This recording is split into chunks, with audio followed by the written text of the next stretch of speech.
A lot of people hit me with this story. This thing was, it was flying at me. Social media, Twitter. People said, Lou, check this out. You got to check. They wanted me to react to it. I kind of hear them. I know what they're saying.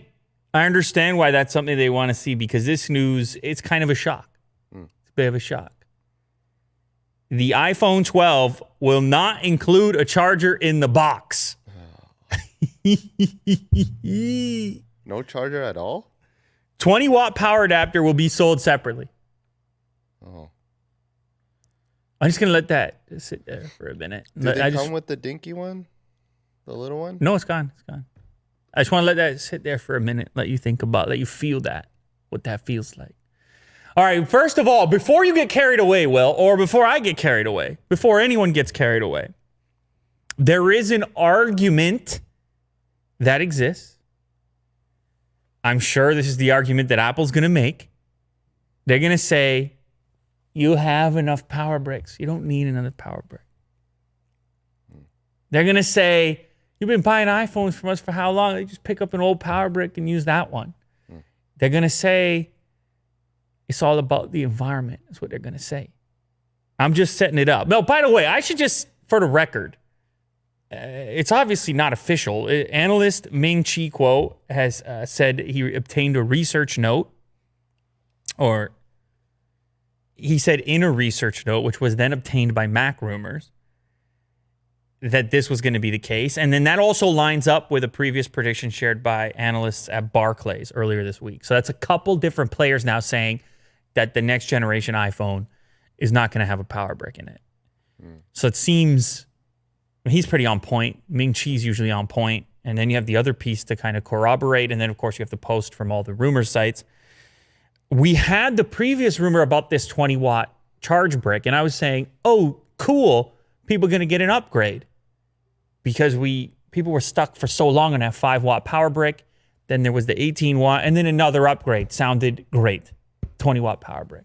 No USB-C. Still a Lightning. C to Lightning, possibly. But a power brick upgrade nonetheless. Because there's a lot of people out there in the world, would-be upgraders, who only have a 5-watt power brick from the previous gen, whichever iPhone they happen to be on. They may not have gotten that 18-watt yet. So the previous story was a positive story about this upgrade. Then I read something like this, and I had to kind of check myself a little bit. I had to say, wait, how about all those other aspects? And then I had to scroll down to the comment section because it's Mac Rumors. It's about Mac. It's about Apple fans. And they're roasting Apple on this too. We have a top comment. iPhone 13 won't even include a box. Next up, we have what the actual hell. Next up, we have unacceptable. iPhone 12 needs USB-C and it needs a charger in a box. Nothing less. 57 votes. And then the next one we have, the only reason to do this is just plain old greed. And then the next one says no wired headphones, fine, but no charger? Seriously? Where do they want the iPhones to be plugged in? That's nonsense. By 2021, it's no phone, just a scoop of vanilla. Okay, those are all your top voted comments on Mac Rumors. So it's not just me. So the people that are screaming saying Lou's looking for Lou's out here looking for another thing. I mean, I started the thing by telling you the reason they might argue you should do it. I'm giving you the other side of the story. The environmental aspect. They get the weight down on each unit. You already have a power brick. Everyone has a USB power brick. But let's be honest, man. They're going to turn around and sell the 20-watt adapter. You know when you go to click checkout on the website, they're going to, do you want a power adapter? Give you that option. People are still going to take it. Now you're going to have separate packaging to waste to go alongside with the phone box itself. Look, Apple's a really big company. They ship a lot of units, man. I'm sure they figured out what kind of space savings and cost savings are going to take place and how they're going to translate that to you in the end product based on the fact that they don't have to put a brick in the box. But I think for the average person, I can just imagine a Christmas morning birthday gift kind of scenarios. I won't buy an iPhone for the grandma or whoever, and they open it up. No brick, no power brick. They got to go hunting for the old one. They got to, I mean, people are going to be using a Samsung power brick with their phone because maybe they had a Samsung device previously. It's a weird look. It's hard to get behind it. Yeah. I understand the argument on the waste side. I personally own too many power bricks, but I don't think we're at this stage yet where you can pull something like this, particularly because so many Apple users still have those 5-watt bricks, and that's what they're going to be bringing forward. Mm-hmm. If it were different, if you had an entire history and many generations of better power bricks, like, okay, fine. As a smartphone fan, technology fan, to know that all these people are going to be using these tiny little old bricks with a state-of-the-art iPhone 12, heavy hitter with all the other specs. I mean, there's a spec that just emerged, possibly 4K resolution at 240 frames per second. High-level spec just emerged as a rumor. No power brick. You know what I'm saying? Beautiful OLED display corner to corner. No power brick. A-series top tier benchmark killer type of chip. No power brick. Yeah. Seems like the easy one to do. And you would think with Apple, with their huge margins, I mean, what's a 5-watt power brick? What's a 20-watt power brick? You know, like, it might be sense to them, you know, but on the money side, I don't think anyone's going to argue with you. They should throw it in. They're going to make the environmental claim. They say first manufacturer that made the call, and you know what's going to happen. I'll tell you what's going to happen right now, since they are a big player, the big player in the space. What they do trickles into the marketplace. And now you just got to turn around. You're going to see others are going to use it as an opportunity to make the same claim. And it's going to trickle down to all the different smartphone makers. And we're going to just have to keep track of these power bricks. And a lot of people are going to buy third-party power bricks now as a consequence. But like I said, if your argument is the environment, which would be the only potentially relevant one, if people go out and buy from a third party, their manufacturing processes now you have to be aware of. The fact that they have to ship it in a separate box, and you're going to get that from Amazon, which comes with another box and another delivery and another guy that has to drive it and use the gasoline in the car. I don't know if you made things better. You definitely made the bottom line better, but I don't know if you can make the environmental case. I don't have all the data in front of me. And it's not going to hurt me. I got power bricks, dude, and I can buy them. Yep. It's not going to hurt me, but it's going to hurt that person who does a big purchase for them. And this is the equivalent of you crack it open and you don't have the batteries when you get the brand new toy. You're just killing the moment here. So Apple, I'm going to speak to you directly, Tim. Hopefully this rumor doesn't have to come true. Maybe there's a way we could change this. Definitely, if you do this, make it as clear as possible on the ordering, so people don't have that experience. Make it as easy as possible for people to get the power brick in the cart. But it's going to be, I mean, what are they going to charge for it? Is it going to be $25 probably, I guess? Well, they charge $25 for the 5-watt. Well, this is Canadian. Canadian, okay. So it's probably 20. Yeah, maybe it's going to be $30 for the power brick anyways. Look, I don't know. It's hard to defend. I'm trying to be level-headed here. I'm level-headed, Will. I don't know if you can tell. Very level right now. But this is an impossible one to really wrap your head around. You got to charge the device, and you want the manufacturer-provided charger to provide the optimal experience. Yes. It seems like a thing we've gotten sorted out at this point, but apparently not. We'll see how it goes over with Apple fans. Honestly, I'm a guy. End of the day, I'm a guy. I come in here, I see the story. I try to interpret, I try to see both sides of it. But you let me know down in the comments, as a potential iPhone 12 customer, buyer, how do you feel about it? Do you care? Do you see the upside? Or is it all downside for you? Are you upset about it? Would you like to see things happen differently? Would you like to see a power brick in the box? I really want to know what people think about this. Sony PlayStation 5. People are very interested, very excited. You see the videos on the Clips channel on Lou later. People paying attention to what Sony's doing with the next generation console.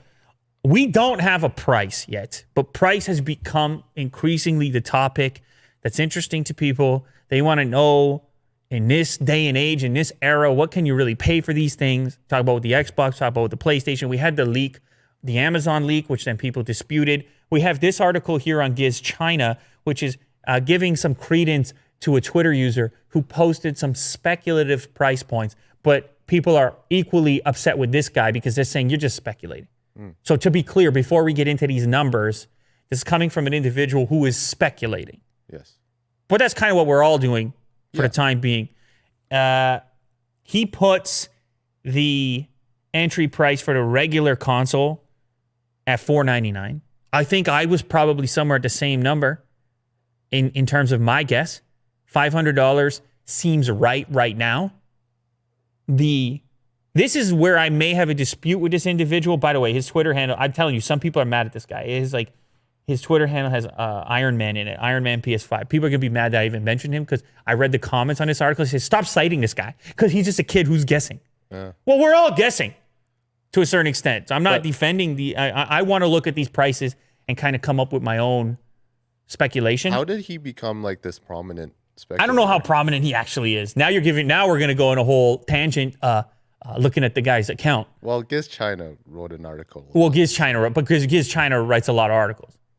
But Iron Man PS5, I think, is just another guy. Well, we're all speculating right now. We're all excited. He's got 6,500 followers.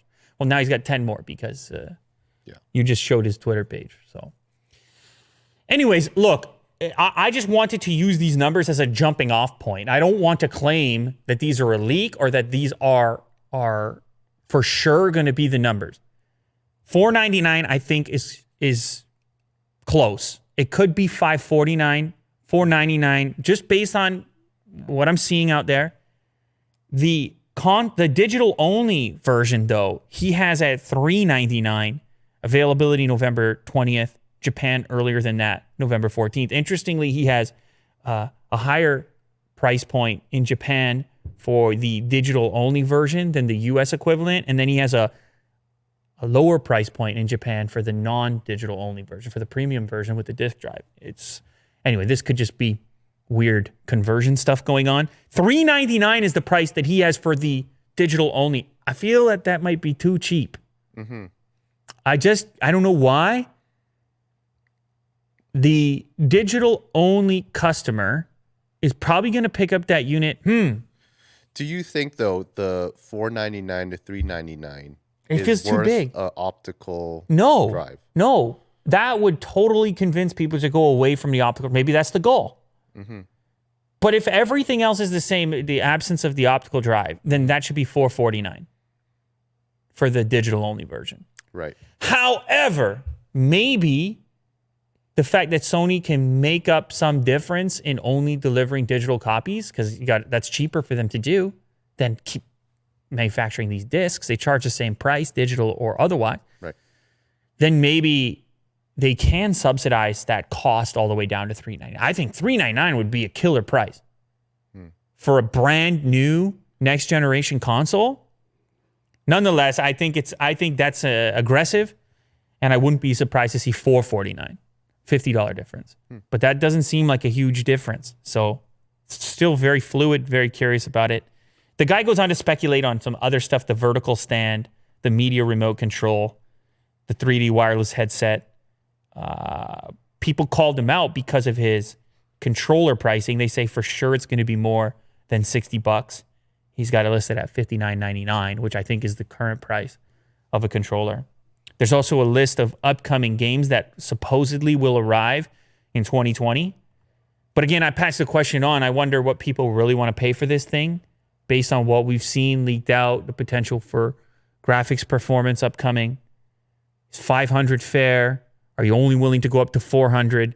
It's a curious thought, but I think we're somewhere in there. Part of me wants to say 549, 449. Just guessing.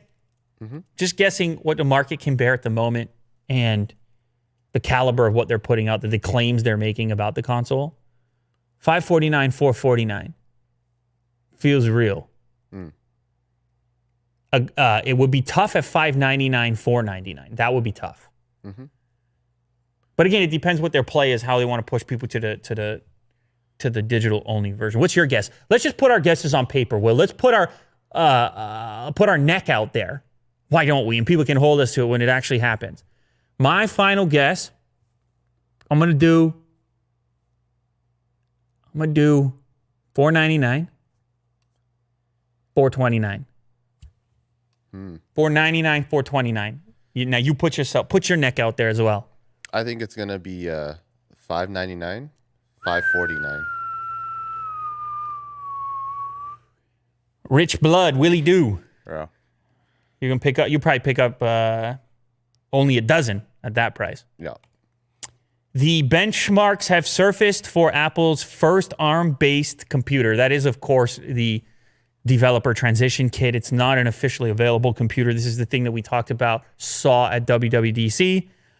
This is to help developers prepare thyself for an ARM-based future, an A-series chip, in a traditionally desktop-based Mac environment, Mac OS, if you will. These things going out like hotcakes. Congratulations on being one of the first developers for Mac powered by Apple Silicon. It feels so official. You get a nice little note. I'm sure you got one of these on the way, right, Will? Yeah. You talked to all the people necessary? How come this is a lowercase? What's I thought lowercase? Silicon was the like the actual product. Yeah, but in that case, they're talking about silicon as the material. Right. They're being very scientific because it's for a developer, remember? Yes. Anyway, we had some benchmarks emerge, even though these developers signed some hefty NDA type stuff, those private documents, Yes. that you're well aware of. But still, some numbers surfaced on Geekbench. You can't keep numbers off Geekbench, can you? They just somehow managed to get there. And I don't know how you want to interpret these numbers, good or bad. You have to keep in mind that for the time being, this stuff is running through Apple's Rosetta technology, right? The current Geekbench testing software is written not for this hardware, right? It has not been optimized for Apple Silicon. It's set up for the Intel stuff, Right. the Geekbench Mac OS software. So it's running through emulation, which is gonna hurt the performance. Yes. The speculation is it could hurt performance in the neighborhood of 25 to 40%. So whatever we're seeing here in this benchmark, we have to adjust in that fashion. The numbers here are 800 on a single core test, Geekbench V5, and 2600 on multi-core. And they have a nice comparison here on 9 to 5 Mac up against the 2020 MacBook Air, which gets a 1005 and a 2000 on multi-core. So it's already beating it on multi-core, baseline MacBook Air, and then only a little bit behind on a single core performance. So with the factoring in the Rosetta aspect, that might not be so bad, those numbers. Also factoring in the fact that this is really not the chip they're going to put out inside of a laptop. This A12Z chip is similar to what was originally configured for the iPads. And so you have certain constraints within an iPad from a design perspective that you will not have once you've got the battery and the space associated with a full-fledged laptop or desktop, like if they do some iMac version of it.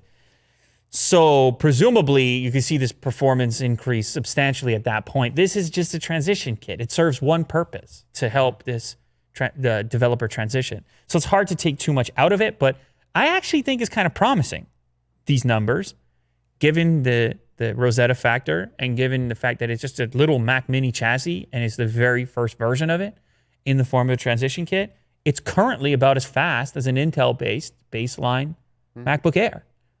So that's something. It's definitely not nothing. I don't know if people expected more out of it. But like I said, once this actually makes its way in the form of chips that are designed for laptops and running on software designed for that environment, you can see this number go up substantially. So Apple Silicon. This is a funny one. A Google Pixel 5 XL case just leaked. We're still waiting on the 4A. May never happen. Just forget about it. Just let it go. Go all the way up to 5. No, I'm not saying that's what they're doing. It's just been delayed. A lot of stuff happening, obviously, in the world. But it's just funny. We're talking about the 5 XL getting closer, and 4A was supposed to be here 10 years ago. Well, a while ago. Give me that, at least. A while ago, originally. There's a reason I bring this particular story up. This case has a cutout for a rear-mounted fingerprint scanner, which when you were talking about that with the budget model, the 4A, you kind of understood it. You recognized why you might do that from a cost perspective for a budget-minded smartphone. To see it here on the flagship 5XL, that's a bit of a change for Google in their approach to security and unlock strategy on their flagship stuff. Yeah. They went with the full face gig. Yeah. On the last model. This is a backward step. Well, they were maybe listening to you. To me. Yeah. Because I keep saying I don't mind the rear fingerprint. Yeah. Good for them. Okay. I think you nailed it. That's actually what happened. So. Well, I presume there's going to still be some version of the face unlock, but now we have options, and I like options. Talked about it extensively here. So sometimes face unlock is more optimal. Other times fingerprint is great. And the capacitive rear fingerprint scanners never gave me any issues. Fast, man. I still feel with the in-display stuff, it's just more of a process for me. Still, it's just you have a little more mental bandwidth when you're doing the on-screen to just line it up, make sure it's lined up. Where it's more muscle memory with the capacitive one on the rear because you can feel it, the spot where it is without even looking. You're almost kind of aligning your finger as you pull it out of your pocket. Yes. And it's already unlocked. So anyway, I was always a fan of them. I understand the downside. I feel like I got to cover the bases as usual here. Downside, you can't unlock it on the table as you can with the in-display. So it's like everything else, man. It's not all roses. Yes. Is that what they say? Yeah. Looking at the images shared, the Google Pixel 5 XL still features a rear-mounted fingerprint scanner. This is evident due to a single circular cutout at the back of this case. Now, keep in mind, this is just a case. These come out early. Who knows? I can't speak to it for certain. The last model 4XL dropped the fingerprint scanner completely for their 3D facial recognition. It also showcases this large rear camera cutout and a picture, an image that seems to showcase two large cameras, but no more. So is that an indication of a dual setup? Who knows? Interesting nonetheless, kind of funny in the face of the missing in action Pixel 4a. Let's just start talking about the next. Yeah. I'm sure we're going to hear more, but oh my goodness, this next story, my goodness, Will. Holy moly. Talk about a weird few days in social media. A weird bunch of developments. This one, the least known, the most mysterious of the bunch, arguably the biggest or second biggest streamer in the world. I don't know, just a huge streamer. Dr. Disrespect vanishes from Twitch. Twitch removes him, sends out a statement. It doesn't matter how big of a streamer you are. You break our community guidelines, you're gone. His emotes go away. People get a refund who are subscribed to him on Twitch. And he puts out a statement saying, I don't know what happened. I still don't know why. Plus, the final few moments of his final stream, his mood appears to change. He appears to get a text message. It changes his mood. He says a few things. We'll get through this. But it appears obvious that there's some level of distress. The conspiracy theories are rampant, as they would be. Anytime the internet is lacking information, they feel they got to fill in the info. It's the mandate of the internet. Oh, you're not going to tell me something? Now I'm going to care about it way more than I ever should have cared about it. I got things to do. I got to clean the dishes. I got to sweep the floor. I got to vacuum the rug. But only after I get to the bottom of this because I'm a detective now. That's how the internet works. It becomes the mandate. You don't tell us something. Yeah. That's very truthful to what it is right now. So that's what's going on right now. People are trying to fill in the gaps. And the latest we have on this, the latest conspiracy theory has something to do with a bunch of streamers. And I'm not saying I'm behind this theory at all, by the way. In fact, the article I linked attempts to debunk it. But the latest theory is all these streamers have conspired to create a new streaming platform after the Mixer shut down. That somehow Ninja, Shroud, and Disrespect would get together and plan for some giant announcement, the new streaming platform that everybody in the world needs to use. And of course, it all breaks down when you start to analyze this platform that got pegged for the next place for them all to go, called Brime. It all hedges, a lot of this conspiracy stuff hedges on this account, this Twitter account, and this website at Watch Brime, which was supposed to be a new streaming service. This is the bio. And people started to look at who was following the account and draw conclusions. It has 70,000 followers, at least the screenshot on this particular article. I presume it's going to be even more now after this. So people saw a set of activities that led them down this path. And I don't blame people. People want to get to the bottom of it. But it appears that today, Brime put out a couple of tweets, statements, seeming to indicate that they know nothing about this and this is not true and chill out. It's more of a passion project. Let's see their latest. What is their latest tweet saying right now, live? As a side note, we wanted to start small and grow organically. This is happening very fast. Apparently, they had no idea. And they got so much extra attention, but they don't have anywhere near the funds to create this scenario to be able to afford. Yeah. Of course, the conspiracy theory would have been that those guys had an interest in Brime, some sort of ownership interest, and then that's how it would be afforded. Right. But that doesn't appear to be the case either. So this whole thing has been sort of shot down to a certain degree, at least by a number of people. But you can't blame the internet for wanting to get answers. This guy has a lot of fans, man. Disrespect. 4 million something followers to just vanish. On the opposite end of the speculative spectrum, that was a sentence right there. Yeah. You have people saying something terrible happened. You have people saying something terrible must have taken place for this to go down because he had just recently signed an extension, some sort of a private deal with Twitch worth a couple of dollars. Why would you shut the man down? What must have taken place? And why would you shut him down so silently? So I'm going to go and I'm going to do a little tiny speculation of my own. Maybe there's some accusations against him. Maybe it's another streamer. You notice how I'm saying maybe? This is all alleged. I don't know, obviously. And Twitch has preemptively made this move to possibly protect the individual with the accusations and, as Twitch stated, evidence. Twitch said that themselves, we have evidence. And if we have evidence, we shut it down. But I don't know about even if that's the case, this is a weird look for him, for Twitch. I don't know how to feel. No one knows how to feel. Obviously, this guy had tremendous fan base. They don't know where to go. They don't know what to do at the moment. And they don't have enough information to go on. So, of course, this is what happens. Yeah, there's a lot of assumptions there. And you got to assume that Twitch is taking some heat themselves, and they're probably in a sticky spot themselves. Yeah. Everybody's in a sticky spot. But until some actual, some details emerge here, this is what's going to continue to happen. People are going to have to speculate what exactly took place. For the time being, he's gone off Twitch. The other guys, Shroud and Ninja, are looking for a home. Holy streaming upheaval 2020. It's a lot going on. And I wonder why nobody is mentioning YouTube. Maybe some streamers can let me know. Because YouTube has a live aspect to it. It appears to be a fairly welcoming. I don't know. But a lot of people talked about Twitch. A lot of people have talked about upstart. People said Spotify is going to start a streaming service. People have suggested Tencent, the Chinese player, come in and do streaming service.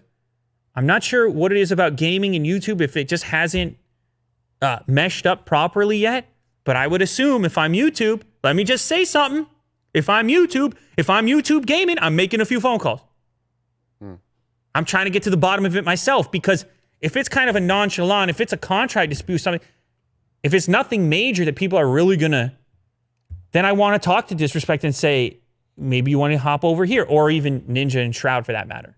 Yes. Maybe you want to get on the phone and see if you could sway them to come to your platform, because there are guys who have deals with YouTube gaming, as far as I can tell, and do happen to be streaming there.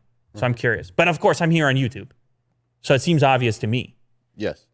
But I understand Twitch has a more robust system in place for live, because that's their bread and butter. Yep. So I understand the benefit drawback situation there, but I'm like everyone else. I'm curious to see how it plays out. Massive happenings, massive shifts, things going on. Social media, 2020. Holy moly. Here's an exciting one. This is how ray tracing is going to work in Cyberpunk 2077. Let me tell you something, Will. This is a trailer. Did you see this trailer yet? No, I haven't.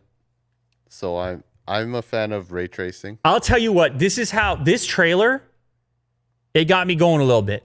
It tickled my fancy. They're trying to make the case for playing Cyberpunk 2077. It's delayed and everything. We're not playing it anytime soon. But they're trying to make the case that when you do play it, you're going to do it on a PC. And it's NVIDIA wants to make the case. Right. Which makes some sense. Mm-hmm. You have to buy something from them to do it properly, so it kind of makes sense. Yeah. I mean, maybe you probably already have a nice graphics card, so maybe it's not such a big deal. But people have been asking this question, well, okay, ray tracing, they're talking a lot about it. What's the impact? What's the effect? How's it going to improve my experience? So we have an article here on Game Rant talking about how ray tracing is going to impact, in particular, illumination in the game. Yes. Lighting, shadows. The game has a ton of neon in it. Mm-hmm. And neon, it casts a weird glare kind of thing. And they want to just obviously make the thing as immersive as possible. According to NVIDIA, the ray tracing in Cyberpunk 2077 comes in 4 forms: illumination, shadows, reflection, and ambient occlusion. I mean, that sounds so wonderfully high-tech. Mm-hmm. It gets me going before I even saw the trailer. The first 2 effects will have heavy implications on how light behaves in the game, specifically with how objects like the sun, moon, and neon signs cast light, as I mentioned, as well as how objects blocking the light will cast shadows. I mean, I love it. How cool is that? Well, you and I, we don't know where to start. Yeah. This is mastery. That's the dream, right? To have ray tracing in video games. This is magic we're talking about. Yes. Very much so. Magic is what you use to describe something that's so sophisticated and so tremendously difficult to achieve that when you experience it, you admit that you can't comprehend the number of steps it took to get there. That's the way I'm using magic here. Obviously, there are many individuals more talented than I, that for them, those are just tools. Right. And to those magicians of the craft, artists of the craft, there's a guy like me sitting out here waiting to enjoy it. So you can play, I don't know, I guess you can play a little bit of the trailer. It's a new trailer. Official trailer, The Gig, Cyberpunk 2077. Now, Will, if that doesn't get you going, if you've ever played a game in your life, I mean, the voice. Look at it. Pause. Go to pause. Pause it. Just, I'm sorry, I apologize.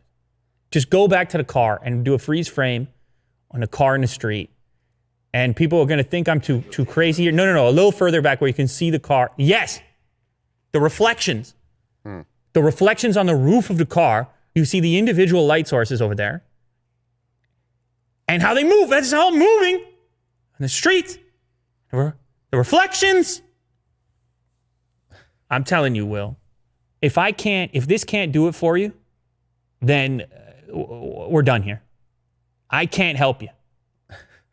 If this can't do it for you, then there's nothing left for you in this life experience. There's nothing left. Of course, I'm exaggerating, but yeah, I mean, it just looks, the world they've created here, it just looks tremendous. You're going to have to skip forward a little bit because there's a bit of a scene in there. Yeah, go forward a little bit. Yes. Okay, go to there. Go to there. Perfect. Look at this. This is going to be a big game. I mean, I'm not breaking news here. You can hit play. Hit play there for a second. I mean, the trailer comes off like a movie. It has character for sure. I mean, well, this is the dream game, right? Future and Neo Tokyo, Cyberpunk 2077 and camera angles and POV, a lot of POV, first person. I mean, sounds simple enough. So the voice acting sounds lovely. Okay, we got the gist of it. Go watch it for yourself if you want to get hype, if you want to get excited.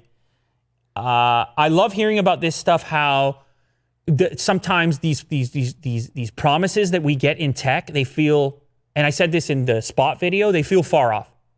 Whether it was NVIDIA when we first talked about ray tracing, or whether it was Cyberpunk 2077 when they first show it off, And I realize it's not here yet. They want to get it right. I realize all these things, but when they can actually explain to you and say, no, we're finally putting this exact tech to work here, there's something very exciting about that. Yes. That you can finally experience it sort of more the way that they were talking about it, more the way that the expert envisioned it eventually taking place. Because they know, if they're making the stuff, they can project in a place where you may be lacking the vision. This is why you rely on this. You rely on these people to be actively working on the future. Yes. Not everybody can. Yeah. But what's great is that, we have like these visions ourselves, and to kind of see it put into practice, it's like it just comes out naturally, where it's like, wow, like this is what I've been dreaming about for so long. Dreaming. Yeah. A lot of dreaming. Good for you, Will. Well, there it is. I mean, that's a game we're going to have to play. Yes. We're going to do a review. Yes. On this channel. We're going to as soon as possible. It's a long ways out. XPeng. Have you ever heard of XPeng? They are a Tesla competitor in China, and they are now shipping their Model 3 rival, which is actually going to be cheaper and have a longer range than Tesla's most affordable model. However, they take some heat from Elon and the people at Tesla, because there were some claims and accusations in the past that they were stealing some of the tech from Tesla. And there's actually a guy, what was his name? There's currently a legal battle going on over an ex-employee that was at Tesla and then he downloaded some data before he took off.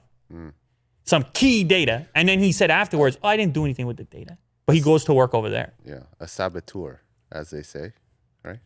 That's a nice word to use on a show like this. Yeah. Well, that's what Elon said. I'm just copying him. Oh, did he use that word? Yeah.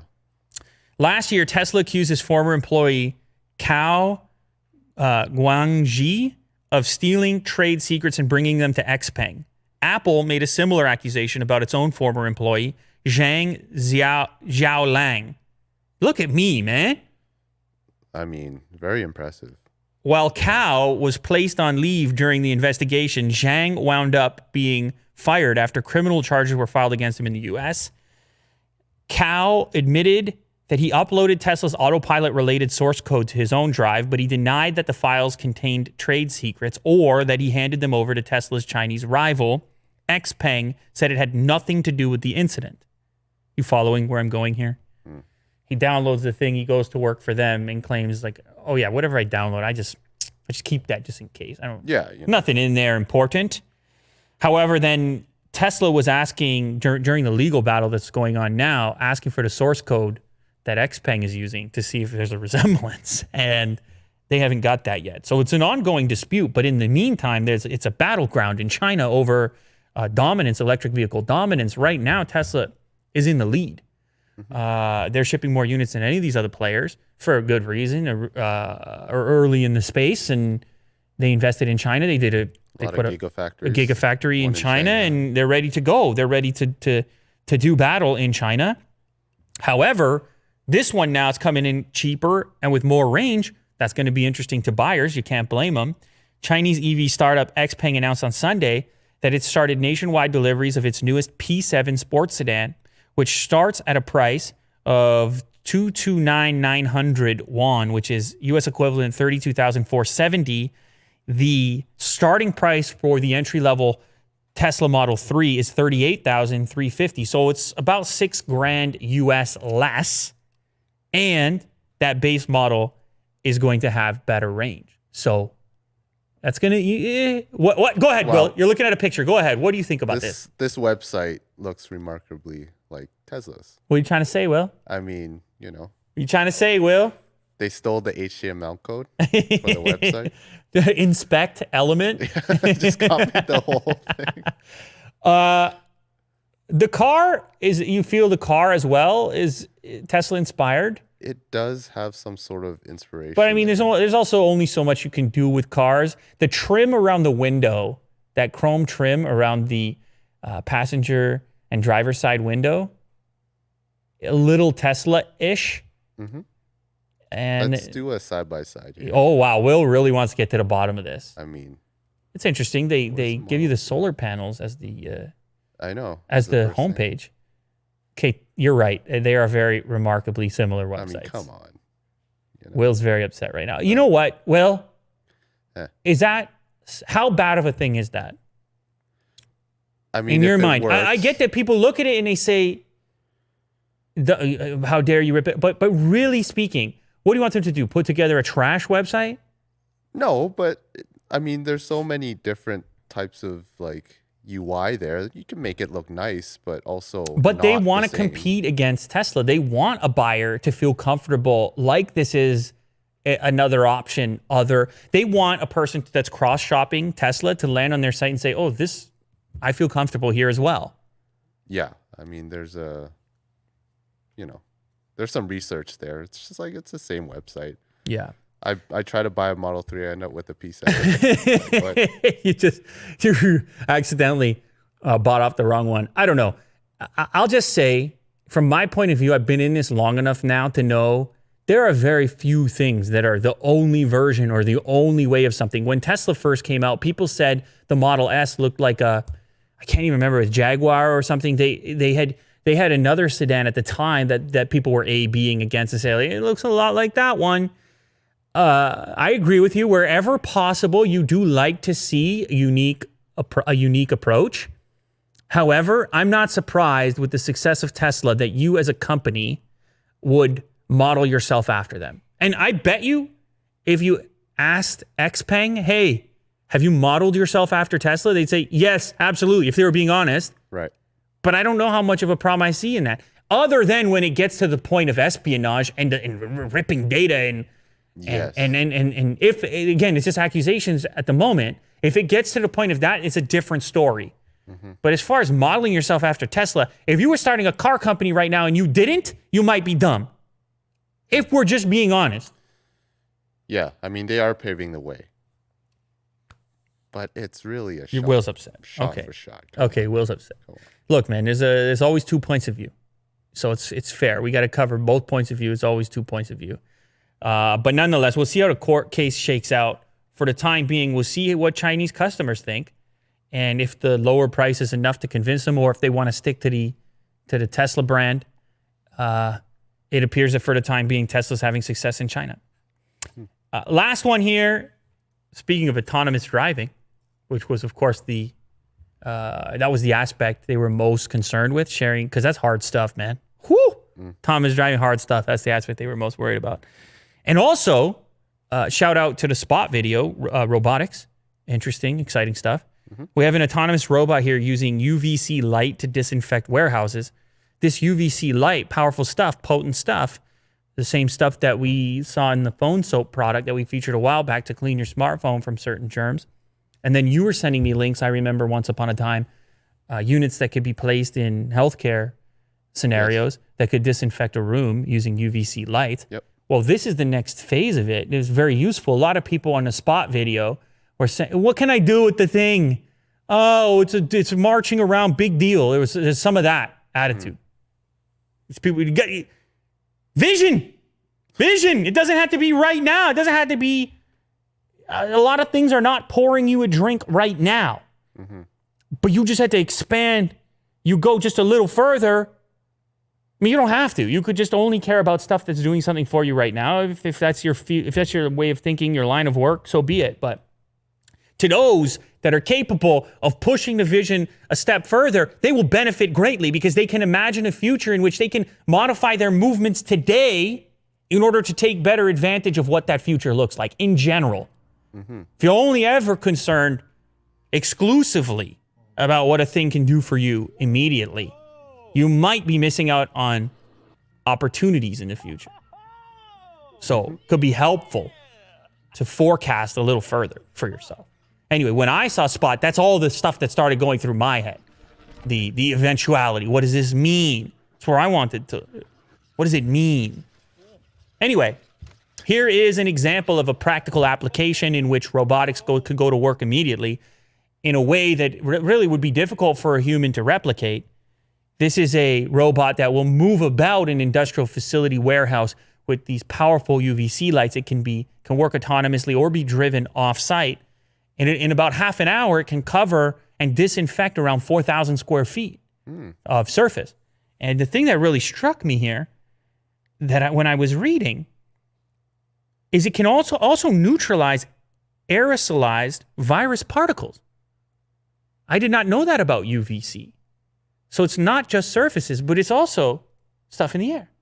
Huh. Very interesting. So Will's got a clip here, robot moving about.